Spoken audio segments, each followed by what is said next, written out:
Where should I begin? I think it's best to start from the very start, but first, I want to express my gratitude to all the people here for their support. I want to thank everyone, whether you're going through a tough time, have caused pain, or have taken time to help others like me. I've been quietly observing this community for a while because I couldn't find the right words to express my pain. To be honest, I still struggle to do so. It's a weakness of mine, I suppose. 3 months ago, my life was quite good, or at least that's what I believed. I've been married to my wife for a decade, since we were both 22 years old. We tied the knot shortly after I graduated from college. She used to work as a waitress, and we started dating while I was still in college. I pursued a career in law enforcement and quickly moved up the ranks, eventually requiring me to travel a few times each year for my job. We were just starting to plan for our first child. My wife had her own pursuits, mainly taking care of our home, working a few days as a waitress, and enjoying various arts and crafts hobbies on the side. She had a creative spirit and was always engaged in artistic activities. I was always supportive of her interests and didn't worry about whether she had a full-time, regular job. It felt like she was deeply in love with me, and I was certainly in love with her too. Otherwise, we wouldn't have decided it was time to start a family. On September 19th, 2016, I left for a conference on the West Coast. I gave my wife a goodbye kiss and reminded her I'd be back on the morning of the 24th, planning to stay overnight on Friday because of events lasting until the early evening. Then, on Wednesday the 21st, I learned that the main reason for my conference attendance, a couple of important talks by a respected expert in the field, got cancelled due to illness. I thought about calling my wife to let her know I'd be back early, but I changed my mind. I decided to surprise her with flowers and a gift instead. So, I flew back on Thursday the 22nd. I went to a jewelry store and the florist, and I called a restaurant she liked to make a reservation. Afterward, I headed home. When I arrived at our house, I noticed a familiar car parked on the street. It was the car of the young man who looked after our pool, so I didn't pay it much mind. I went in through the side door and stepped inside our home. Right away, I sensed something was off. I heard a commotion from the other side of the house. In my head, I thought, the side door was unlocked. I can hear my wife making noises from the bedroom area, and there's a lot of movement in there.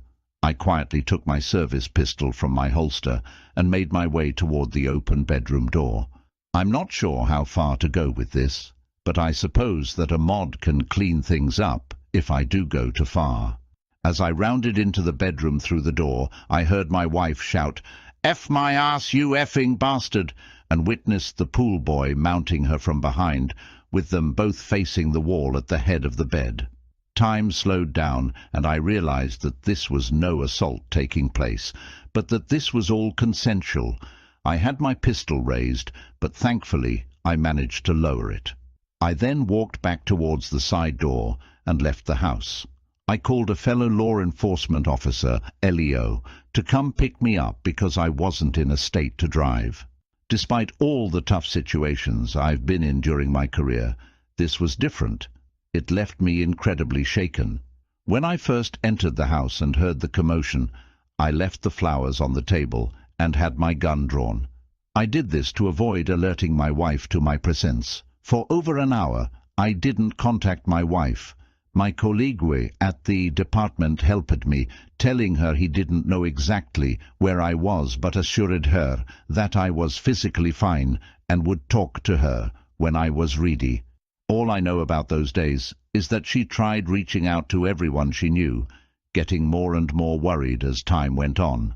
On the 26th, I emailed my wife.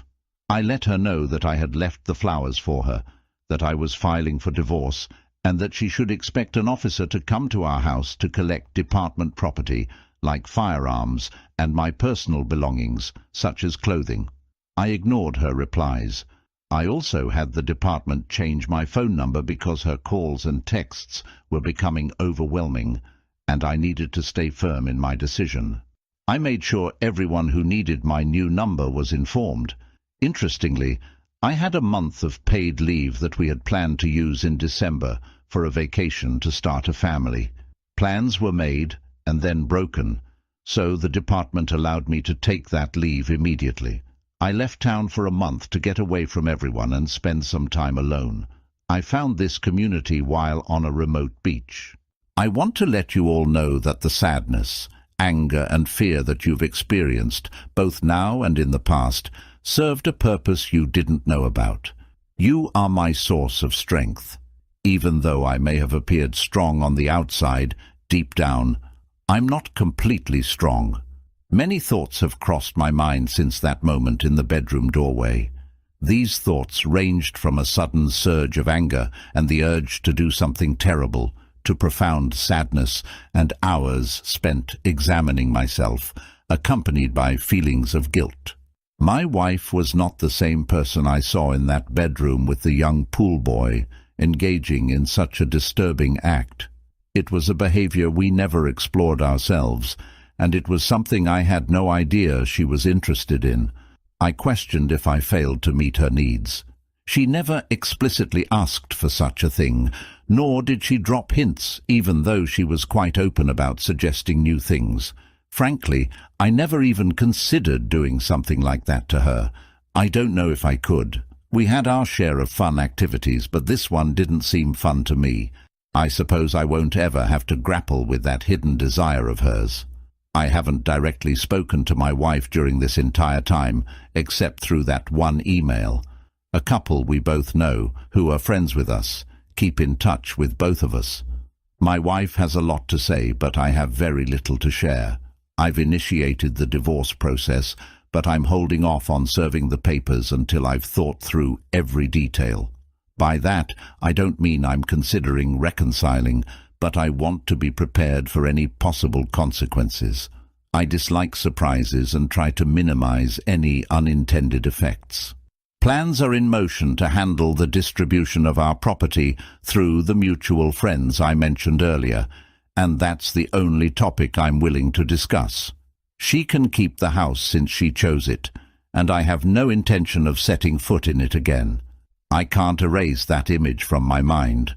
The main reason I reached out here is because, even though you don't know me personally, you've been like distant friends, and I'm sure many others like me have leaned on all of you for support, even though you may not be aware of it. Bless all of you. I want to express my gratitude to everyone for your advice and support.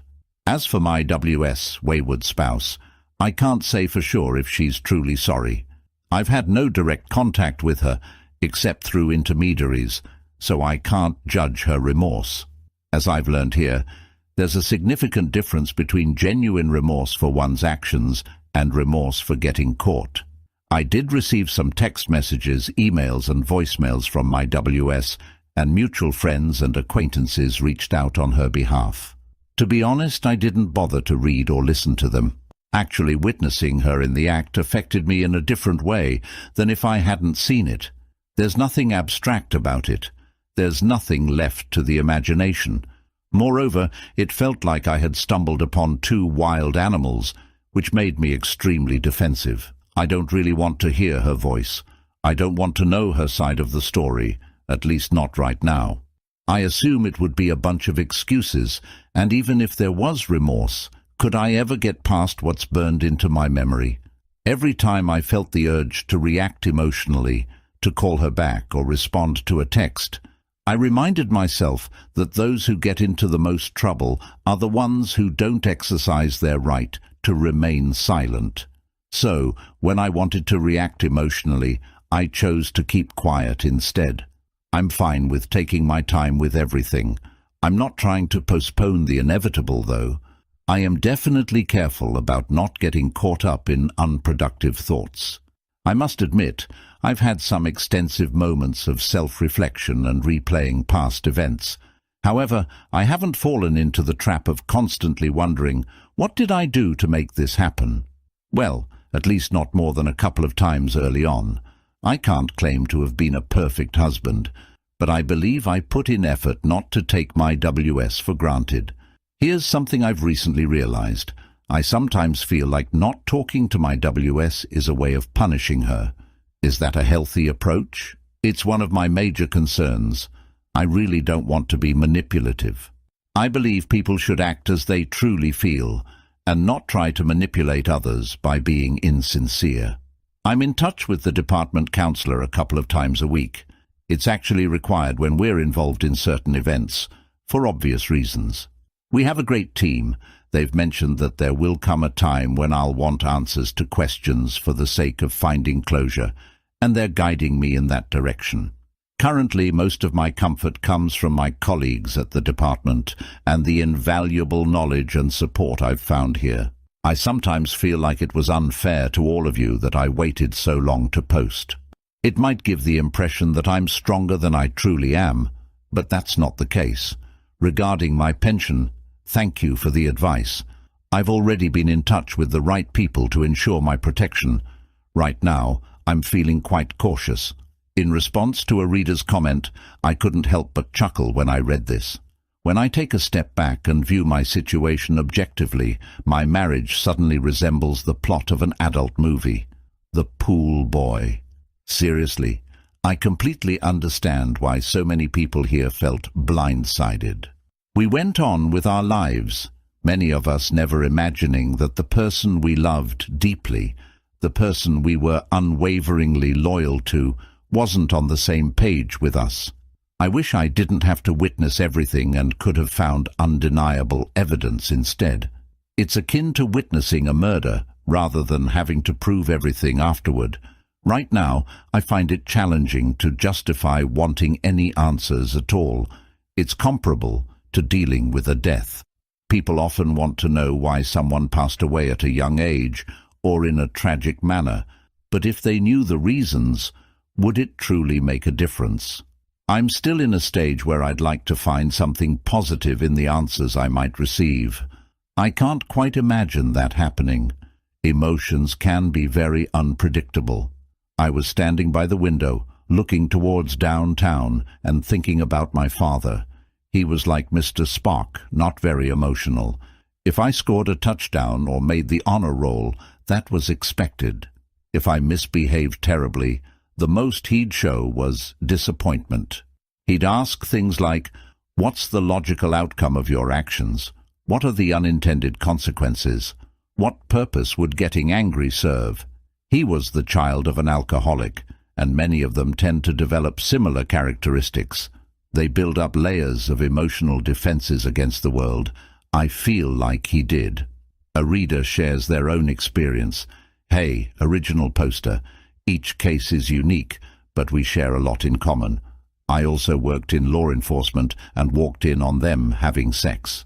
I left the apartment, finished the remaining 4 hours of my shift, and then went to my brother's place to sleep.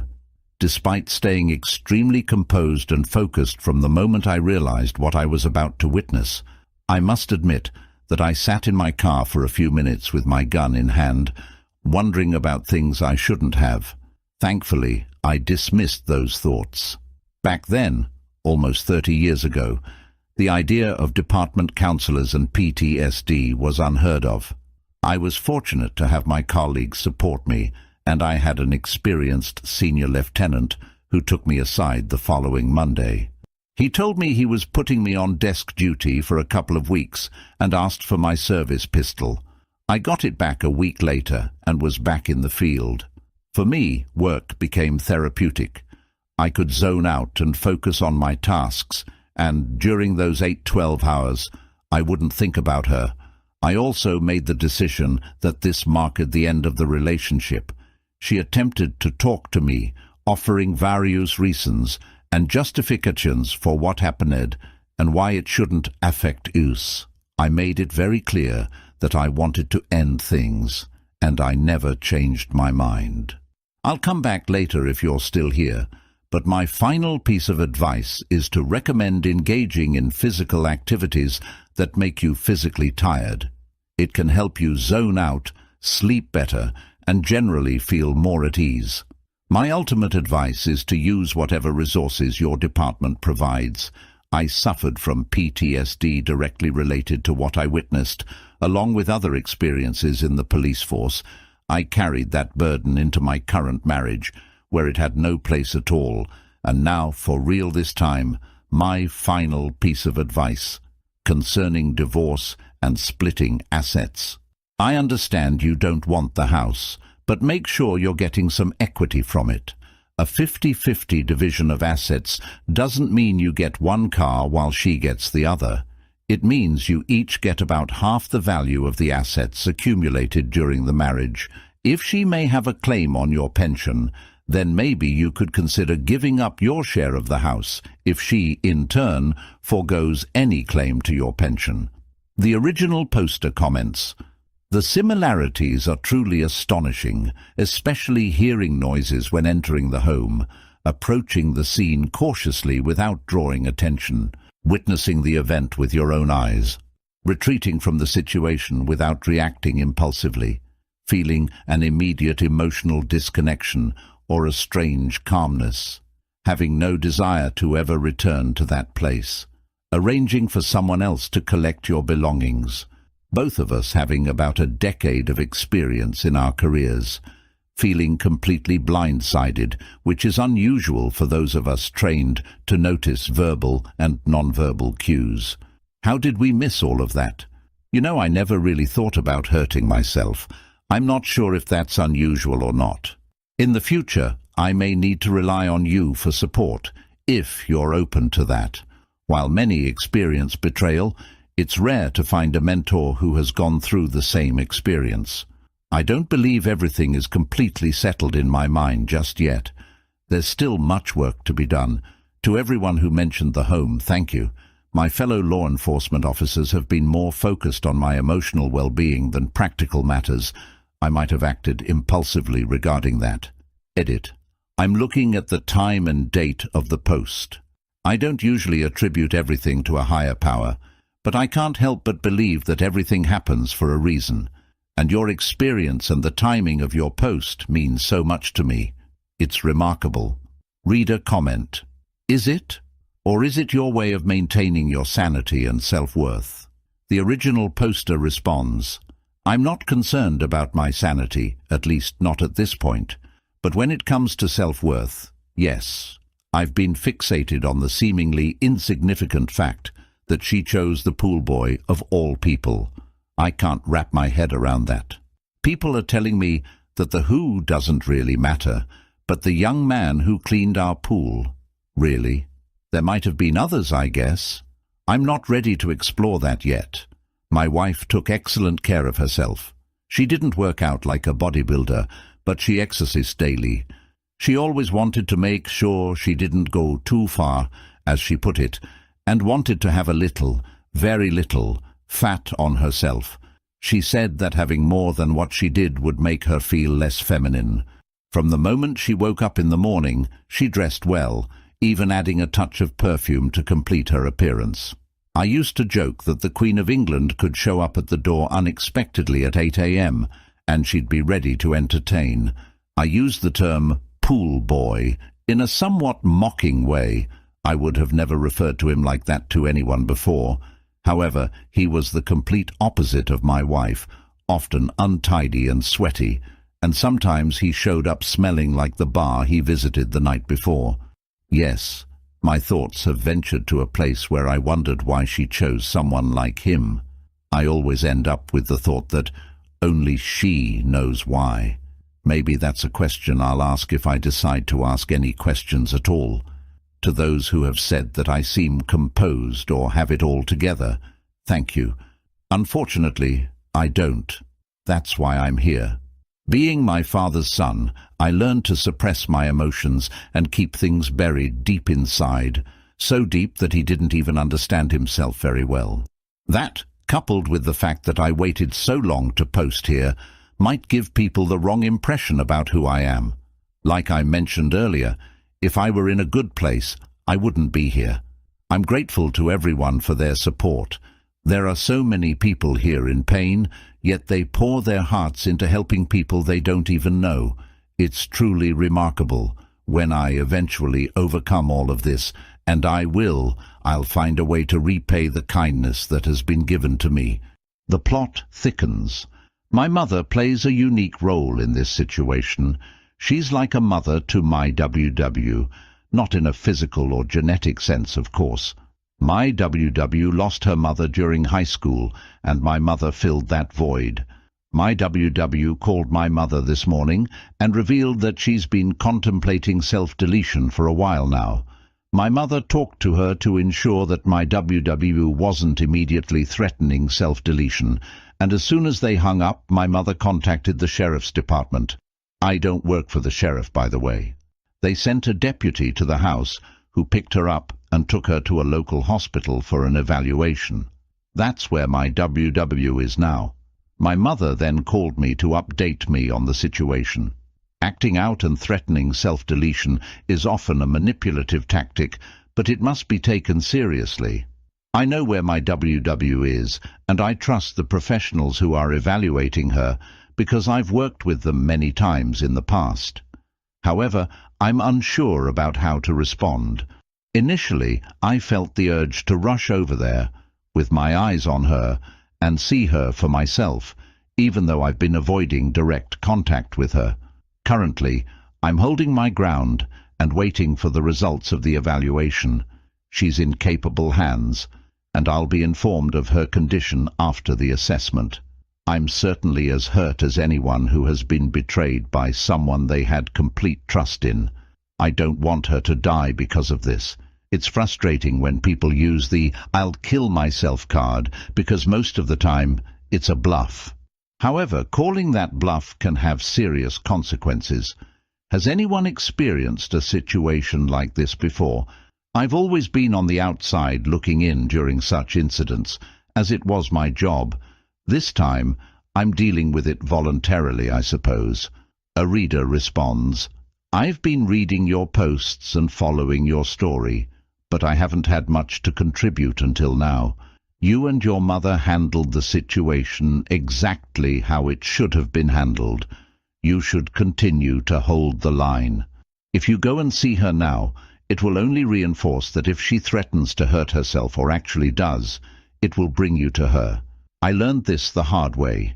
Unfortunately, I have too much experience with self-deletion. My brother deleted himself. I had thoughts of deleting myself from my early teens through my early 20s. My mother attempted to delete herself twice. My stepmother has used threats of self-deletion as a manipulation tactic several times. My mother comes from a family with a history of mental illness, personality disorders, self-deletion, and, of course, affairs. I've been in individual counseling for 3 years, and dealing with situations involving threats of self-deletion has been a topic I've worked on. Due to my past experiences, I'm easily vulnerable and manipulated by self-deletion threats.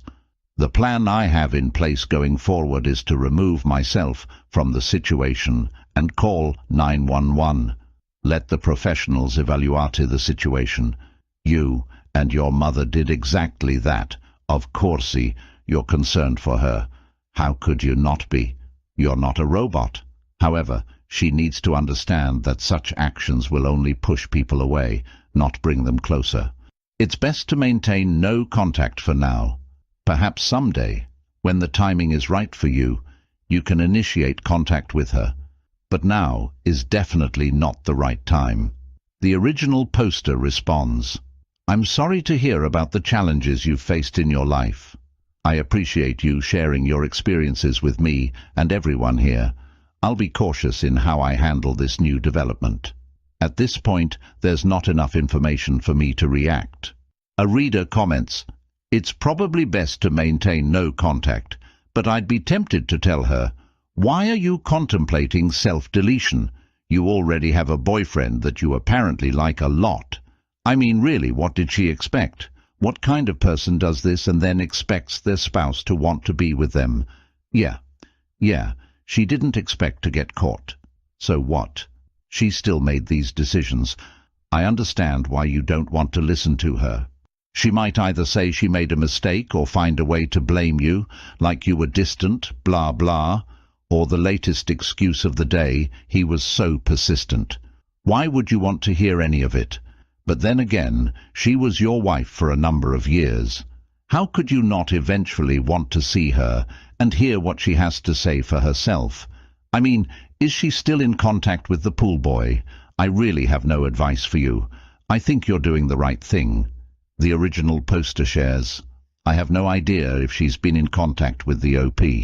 I assume she might have, but it doesn't mean much to me right now because I don't intend to get back together with her. In fact, now that you've mentioned it, I've deliberately blocked the "I wonder what she's doing" train of thought until now. Yeah, I don't think I want to go there. It's an unpleasant thought. Mutual contacts know not to share her drama with me, and those who persisted eventually got the message stop. My mother felt that this incident went beyond drama and called me after she handled the situation herself. Hello, everyone. I've read all of the posts and I'd like to address them all, but it's very hectic around here. Most of it may not matter all that much anyway. My wife was held over the weekend for testing and observation. I spoke with her early this morning for around 30 minutes with my mother and a psychiatrist present. Her physician came and went, but the psychiatrist and my mother stayed for the 30-minute session. The OM that I witnessed her with was not the only one. She remembers 2 others in the last 6 months. Remembers. Along the lines of her infidelity. That's about as far as we got in such a short amount of time. It appears that my wife may have 1 or more medical issues affecting her behavior. I spent 30 minutes with her, but over an hour with her physician and psychiatrist. They asked me numerous questions about her habits and behaviors. During the session, some odd behaviors she displayed in recent times came up while I was being questioned. At the time, these behaviors didn't have a significant impact on me, but my responses seemed to provide the doctors with valuable insights. They also explained that my wife might not always be in complete control of her behavior, and we will learn more about the situation in the next week or so. They emphasized that they were speaking in general terms because they were not entirely sure about the nature of the issue. They have scheduled a series of tests for early tomorrow morning to follow up on the ones conducted over the weekend. These tests include an MRI of her brain, as the neurological examination they performed after the initial interview raised more questions. They also discovered a dark spot in her brain when they injected dye during an angiogram, and dark spots can sometimes indicate tumors. After my meeting with the doctors, my mother and I had a discussion. She mentioned that I have a responsibility to support my wife if her actions are indeed a result of medical problems. I'm uncertain about how to feel, but I won't abandon her if she's ill. Have you ever been in a situation where you have so many emotions that you can't separate them individually? That's where I am right now. What a complicated situation. I'll make an effort to respond to everyone soon. I appreciate your support. I haven't had enough time with the doctors to discuss my numerous questions, and they haven't had sufficient time to reach any conclusive diagnosis, if there's even something to diagnose. I expect that things may become clearer in the next week or so. In response to a reader's comment, no. There is almost no medical condition that so overwhelmingly impairs a person's ability to choose to engage in a sexual affair that they cannot control it. If she truly had one of those psychological conditions that prevent personal choice, it would profoundly impact every aspect of her life, and she would be the subject of medical studies and papers due to the extremely rare nature of such conditions. You work in law enforcement, and you know how rarely the insanity defense actually succeeds, right? The answer is almost never. If she was capable of planning these encounters around your schedule when she thought she could get away with it, then she had the presence of mind to know she shouldn't have been doing it. Do not let her off the hook using an insanity defense with you. It's a disregard for your intelligence and a disservice to the very few individuals who truly suffer from severe mental illness. If she could plan, hide, and lie about it, she had the capacity to choose. She may indeed have a mental illness or even a medical issue, but it didn't make her cheat on you multiple times. It didn't make her lie to you and hide it from you, keep the no-contact rule and continue with the separation. Original poster. One would think that her behavior would be strange all of the time, or at least often enough for me to observe suspect behaviors at times, if it were unintentional. Her already healthy libido had become quite more pronounced over the last year or so. But what man is going to suspect his wife when she wants more time in the sack with him? Even so, I can't remember a time when I turned her down. So many questions, yet so few answers at this point. Medically speaking, my wife is fine as well. I won't go into all the details, but after extensive testing and going through her medical records, the dark spot they found in her brain is most likely from a cheerleading accident during high school. It's almost certainly not the cause of her behavior. The experts work with probabilities, and they indicated that it was extremely unlikely that the spot they found had any effect on her personality. When presented with these facts, my wife gave up on all pretenses and opened up to me. What a week it's been. I'm utterly drained. We had a conversation yesterday evening, and it was heart-wrenching. She cried most of the time, and I was just numb. She confessed to being unfaithful 7 times over the last 8 months, with 3 different men, all casual encounters. The pool boy was a one-time event, which I witnessed. The other 2 men were an HVAC technician who came by for our yearly maintenance, and a person she met at a gas station. The pool guy and the gas station guy were isolated incidents. She doesn't even know who the gas station guy is. There were 5 encounters with the HVAC guy, who is married. I will be contacting his wife soon. My soon-to-be ex-wife, STBXW, is unaware of this, of course, and I doubt she cares. It appears that she didn't have an emotional connection with any of them. She said she wanted to be intimate with men who would treat her in a dirty way, believing I wasn't the type to degrade her as she desired, and these are her actual words. She's accurate about that. Although she was willing to provide explicit details, I declined because the memory of what I witnessed was distressing enough. I explained that I was open to role-playing but had boundaries regarding certain behaviors I wouldn't participate in. She correctly assumed that I wouldn't fulfill her desires in those ways. It's important to note that I don't judge those who engage in unconventional acts in their marriages. I believe some marriages thrive on unconventional activities.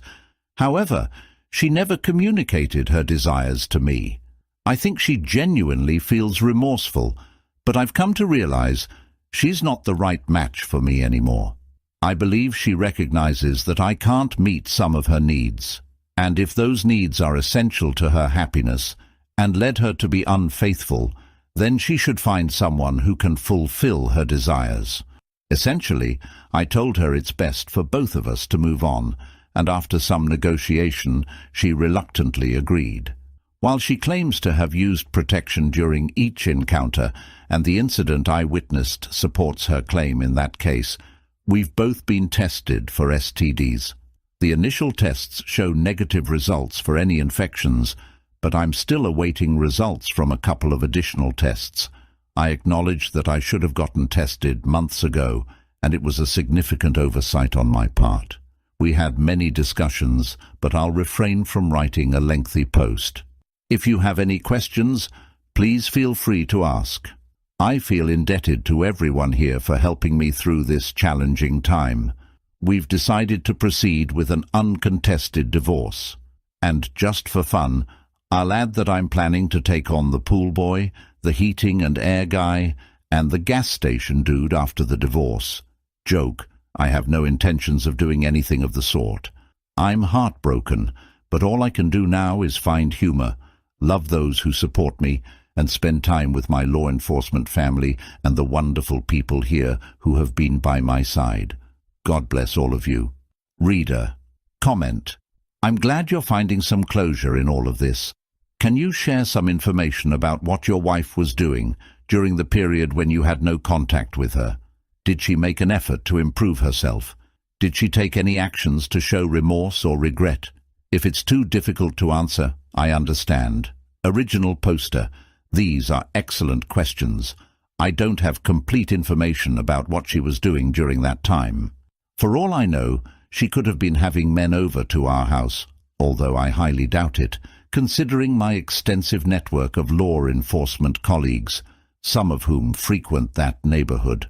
I do know that she spent a lot of time with my mother, went to the gym daily, verified by witnesses who saw her there during their workouts, and spent time with a few couples who are our friends.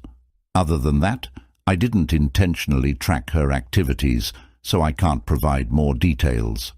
First and foremost, I want to make it clear that I'm not interested in reconciliation.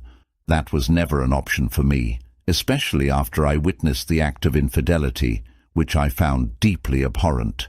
If I hadn't witnessed it, and if it hadn't been so repulsive to me, I might have considered the possibility of reconciliation, but I can't say for sure.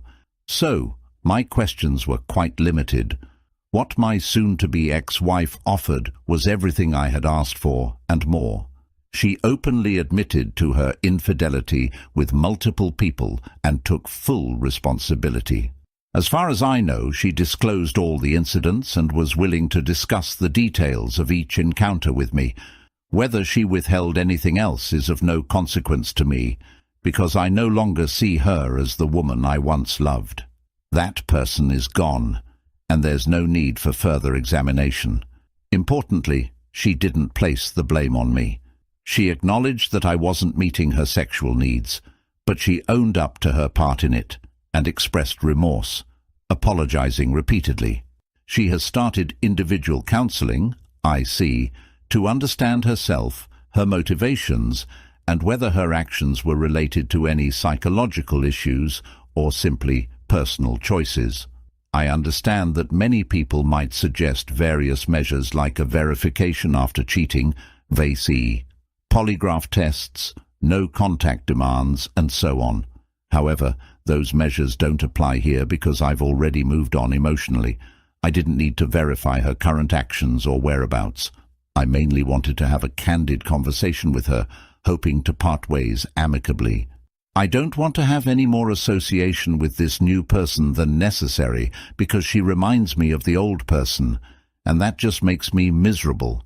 It's like I was married to a woman. She's gone, and now I have to deal with her troubled twin regularly. That's how I see it. I don't wish for her to be unhappy, but I also don't want to be unhappy while trying to fix something that's irreparably broken. The vivid image of what I witnessed keeps flashing in my mind every time I imagine us being together again, attempting to mend things. I don't feel the urge to dig deeper into anything. It's over. What I'm doing isn't coming from a cold or calculated place. It's not born out of strength or an iron will. It's driven by a sense of revulsion and disgust. I want to ensure that she's safe and in the best possible health under the circumstances. I have people in place to take care of that without me having direct involvement. Beyond that, I'm moving forward. I was advised not to post on message boards or social media until a few things were settled. Those matters have been sorted out, and now I'm in the waiting period for the legal process. In light of this, my soon-to-be ex-wife and I are officially separated. We need to wait 1 year before the divorce becomes final. There's absolutely no chance of reconciliation. I need to be true to myself, and I recognize that I can forgive her for her actions, but I can never forget. It wouldn't be fair to either of us to put in the effort for reconciliation when my heart and mind will never fully heal from this. She is currently taking antidepressants and attending counseling sessions as mandated by the court. Furthermore, I've rented her an apartment that's about 35 miles away from our once happy home. I've kept the house for myself, and this distance is intentional as I want to avoid running into her in our town. I'm also providing her with financial support until she can secure a better job. There's a predetermined time limit on these allowances and rental payments, and once the divorce is finalized, The court's decree will take precedence, regardless of any ongoing support. She still remains on my health insurance policy, and she's a partial beneficiary on my life insurance policies until the divorce is officially finalized. I sometimes vacillate between being irritated that I'm supporting her after her actions and feeling a sense of misplaced honor, where I believe it's my duty to help her get back on her feet. I've made it clear to her that I have no desire to communicate with her unless there are financial or health issues that necessitate my assistance. This boundary has been respected, and any indirect communication has gone through my mother, who, as I mentioned earlier, has a maternal role in her life as well. I don't feel it's right to dictate the terms of their relationship. She's going through a difficult time, and I can't help but feel some sympathy for her. I'm hurting too. She caused the hurt, and just because you love someone doesn't mean they're exempt from the consequences of such a betrayal. Ending a relationship doesn't erase the love. It's a tragic situation, but life continues. I'm not entirely sure what to add, but I want to emphasize that I'm here to respond to any questions. I consider this community an essential part of my healing process, and I also have a desire to pay it forward to help others going through similar experiences. I have great admiration and respect for all of you. Regarding future romantic relationships, I'm aware that I may encounter trust issues. Infidelity has a lasting impact. Before I even think about starting a new relationship, I'm focusing on finalizing the divorce, as being separated is not the same. Furthermore, I understand the importance of working on myself before seeking out a new connection. It wouldn't be fair to me or to them. I am actively seeking counseling to have an external perspective on my situation. Between my friends, family, and counselors, I believe and hope that I have that aspect covered. As for my STBXW, she made threats to self-delete herself, leading to her being taken into custody. Depending on the findings of the attending physician and psychologist, they may report to a judge who can then order treatment for the underlying issues. Since her medical condition wasn't deemed the sole cause of her depression and her threats were taken seriously, the judge mandated 6 months of counseling and a follow-up report. As we are legally separated, I have no right to know the details that don't directly involve me. I haven't had direct contact with any of my wife's affair partners, at least not that I'm aware of. I dread the possibility of such an encounter. However, in my professional capacity, I have my professional restraint to protect me from questionable behavior. I've imagined the scenarios many times, but I always remind myself that it's our wayward spouses who are the issue. Without their wandering, there would be no affair partners. We each have our ways of handling the situation, but I believe we share similar feelings deep down. It's how we choose to express those feelings that varies. Hang in there.